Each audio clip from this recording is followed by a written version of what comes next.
Light हर बार घर से निकलते वक्त दरवाजे के कोने पर एक पिन रखता था, लेकिन इस बार जब वो घर वापस आया तो उसने देखा कि कोने पर रखा पिन 2 टुकड़ों में टूट चुका है। उसने यकीन कर लिया कि उसके रूम में जरूर किसी ने छेड़छाड़ की है। यहाँ तक कि जब उसका पालतू जानवर रयूक उससे कुछ खाने के लिए मांग रहा था, तब भी उसने उसे अनदेखा कर दिया ताकि उसकी कोई कमजोरी एक्सपोज्ड न हो, क्योंकि उसके घर में पुलिस ने 320 डिग्री बिना दिखने वाले पिन होल कैमरे लगाए थे, जिससे उसकी हर हरकत 24 घंटे लाइव मॉनिटर की जा रही थी। अगर उसने किसी तरह की चूक की होती तो उसे तुरंत सीरियल किलिंग केस का असली दोषी घोषित कर दिया जाता, लेकिन पहले से ही सतर्क लाइट पुलिस की पूरी निगरानी के बावजूद कुछ भी सस्पिशियस नहीं कर रहा था। जैसे ही पुलिस उसे शक के दायरे से बाहर करने वाली थी, तभी एक कोडनेम अधिकारी ने बताया कि लाइट असल में कीरा खूनी हो सकता है, क्योंकि जिस हफ्ते से वो निगरानी में है, कीरा ने किसी नई घटना को अंजाम नहीं दिया, लेकिन लाइट ने अपनी शानदार काउंटर इन्वेस्टिगेशन स्किल्स के जरिए खुद को निर्दोष साबित कर दिया। पुलिस को खबर मिली कि एक और अपराधी कीरा के हाथों मर चुका है और उसकी मौत का कारण फिर से हार्ट अटैक था। और जब ये हुआ तब लाइट घर में बैठकर स्नैक्स खाते हुए अपने पढ़ाई के नोट्स पढ़ रहा था। पुलिस ने दोबारा उसके ऊपर से शक हटा दिया, लेकिन पुलिस ये नहीं जानती थी कि वो लाइट जिसने खुद को मासूम दिखाया, उसने चिप्स के पैकेट में एक फोन और डेथ नोट के छोटे से हिस्से को छिपा कर रखा था। उसने इसी का इस्तेमाल करके पुलिस की नजरों के सामने एक और अपराध को अंजाम दिया। इस तरह उसने अपनी असाधारण इंटेलिजेंस से पुलिस को मात दे दी और सीरियल किलिंग केस फिर से अनसुलझा रहे।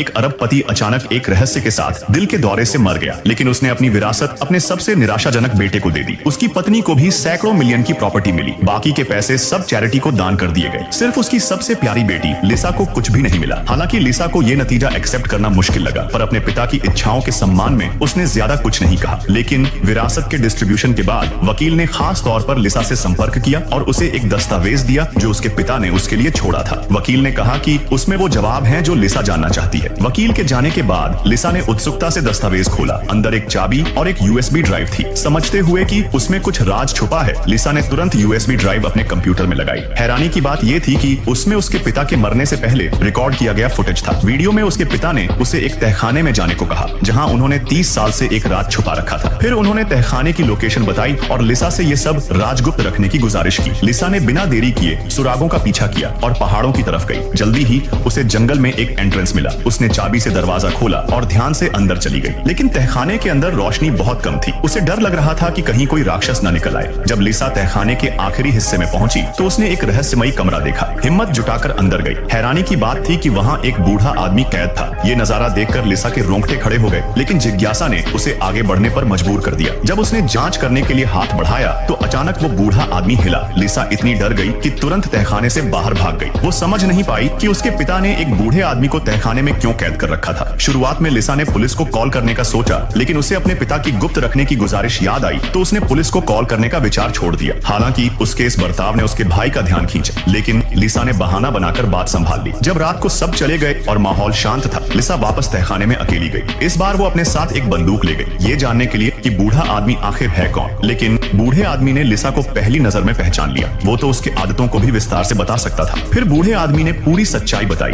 असल में वो कभी लिसा के पिता का सबसे अच्छा दोस्त था, लेकिन 30 साल पहले एक पार्टी के बाद लौटते वक्त एक एक्सीडेंट हुआ। पहले जैक पुलिस को बुलाना चाहता था, लेकिन लिसा के पिता ने मना कर दिया। उनके पास और कोई चारा नहीं था, तो उन्होंने लाश को ट्रंक में डाल दिया और पहाड़ों में गहराई से दफना दिया।